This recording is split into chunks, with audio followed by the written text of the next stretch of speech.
You're listening to Bark and Wag's 15-Minute Vet Talk. Each week, your host, Polly Requa, interviews veterinarians and individuals in the pet industry from across the nation answering pet questions. Bark and Wag podcast is produced weekly for your enjoyment, and show notes can be found at barkandwag.com under the podcast tab. That's BARKNWAG.com. Please remember to subscribe to Bark and Wag 15-Minute Vet Talk. Welcome to Bark and Wag 15-Minute Vet Talk. I'm your host, Polly Requa. Today we're talking to Kristi Nieto, professional dog trainer from Dog Training Camp USA in Raleigh, North Carolina. Welcome, Kristi. Hey, Polly. Thanks for having me back. So today we had another question from one of our listeners. How do I stop a dog from pulling on the leash? Ooh, that's a really good question. And probably one of the most common behaviors that dog owners deal with.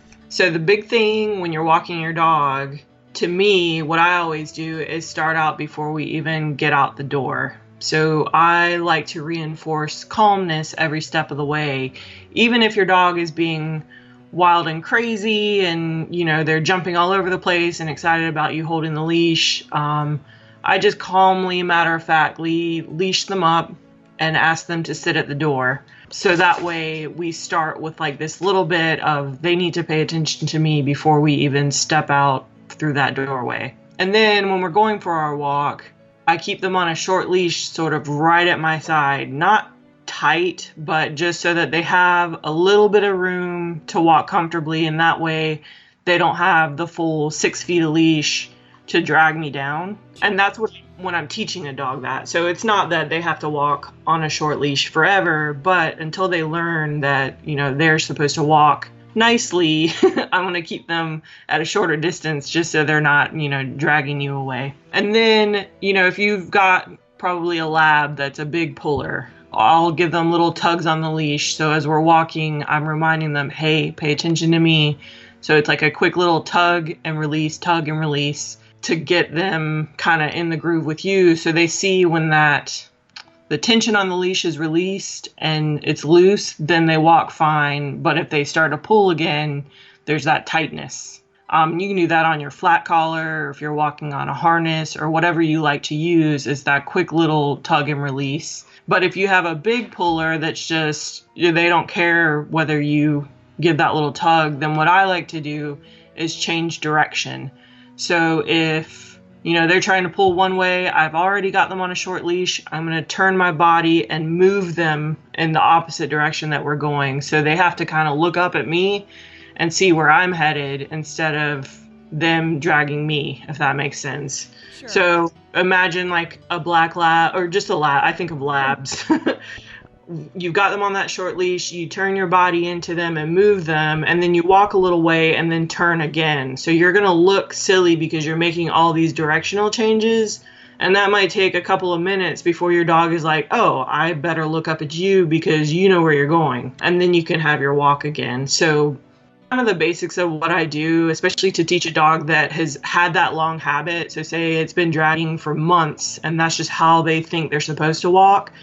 Then if I'm trying to untrain that habit, I do a lot of directional changes probably before we ever go on our walk. So I might be in the driveway or in the cul-de-sac, somewhere where it's just, change direction, or I'll walk them in a circle so that I'm bumping them with my body. And I don't know if that's a good way of explaining it because it's harder to hear it than to actually show you with body language. But that directional change with the dogs, they get it because it's like if you see two other dogs running around and they bump into each other, they get that physical movement a lot better than you yelling at them or getting frustrated or whatever. That body language really speaks to them. Yeah, and that probably simmers them down before a walk. Yeah, so that's the big thing. It gets them focused. They know to pay attention. And that way, especially, I tell owners to start out doing your direction changes, walking your circles, and do that for a couple minutes. And then you have a more leveled walk.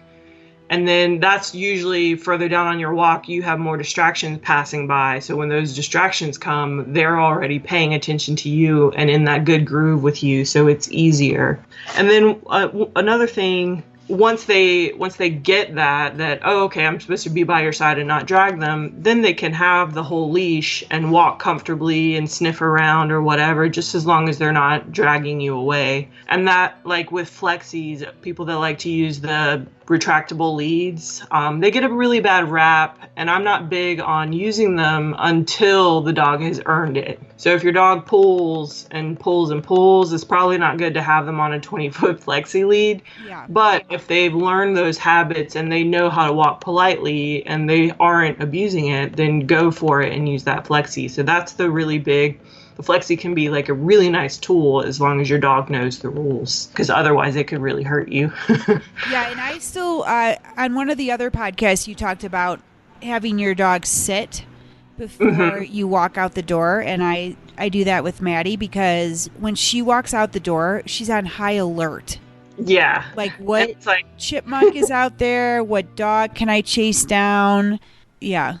That's a huge thing. And even throughout your walk. So I do that to give a lot of mental exercise, but I do that sit at the door. And if they're going crazy, I'll stand there until they're giving me a little bit of eye contact and paying attention to me instead of looking at whatever else could be outside. Then invite them out. And then as you're, doing your direction changes or walking them in some circles, kind of like you do with horses, I'll also add in some sits. So we'll change direction, sit. We'll walk up to a mailbox and hold a sit for a second. We'll go a little bit farther and hold that sit maybe for 30 seconds. So it just kind of mixes it up and gives them like some drills to follow. And then they're just looking at you throughout the walk and really getting some mental exercise throughout it. So they're really fulfilled. And that way, too, you don't have to do, miles and miles of walking, unless you love, like if you love to do that, keep doing it. But a quick way to give them some mental exercise is like 10, 15 minutes of direction changes and sits, and then they're going to come inside and just want to pass out with you. Okay, I'll have to try that. Yeah, with my board and train dogs, with the board and train dogs in the company, that's what I teach owners. So, still do all the walks that you enjoy doing, but also have some time where you pack in just some mental exercise and a quick little walk through your neighborhood or even in your just on your street. And you're going to see a lot of that transferring over throughout your day to where they're just paying attention to you because it's a habit instead of them just doing whatever they want. And that's very fulfilling to them because most dogs are, made to work for hours, and we work their brains a little bit and they're just very happy. Okay. And then we're happy. Yeah. Yeah. And I've noticed labs definitely like to be worked. Yes. Yeah. They're not idle at all. Yeah. Yeah. Well, those are great tips. Anything else you'd like to tell our listeners regarding how to stop your dog from pulling on the leash? I think the biggest thing one big thing is to not get frustrated. So if that's something that you're working on, start really small and focus on your successes. So don't expect to go out and do it and have like a 30-minute walk that goes really well, because then you're just going to get sick of it. And then your dog's going to know that you're frustrated, and it's just going to be this back and forth of argument. So really just start small and be genuine and try to have a good time with it too. And I think you'll see really good results that way. Okay. Well, thank you for being on the podcast, and we look forward to having you back. Same here. Thanks, Polly. Thank you. Thank you for listening to Bark and Wag's 15-Minute Vet Talk. If you like what you just heard, we hope you'll pass along our web address, www.barkandwag.com, to your friends and other pet owners. Have a pressing question for a veterinarian? Ask your question at barkandwag.com under the podcast tab. This has been a KFR production.